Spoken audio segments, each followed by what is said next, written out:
ከቻላችሁ ሴት ወጣቶች ስሩ፣ ስራ ስሩ፣ ገንዘብ ይኑራችሁ፣ ራሳችሁን ቻሉ፣ አትንጠልጠሉ። ግልጽ ነው። እናንተ የሳሎን ጌጥ አይደላችሁ።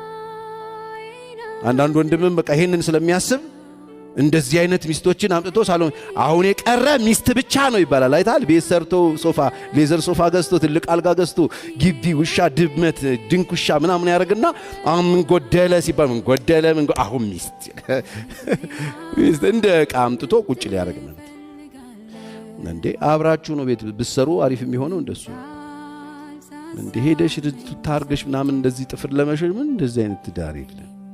ሁለት ያረፉ ሰዎች ዓላማ ለመፈጸም የእግዚአብሔርን ፍቃድ ለማድረግ የሚገቡበት ኃላፊነታቸውን የሚወጡበት ቦታ እንጂ ትዳር አንዱ ጫንቃ ላይ ሊንጠለጠል ሊተኛ አይመጣም።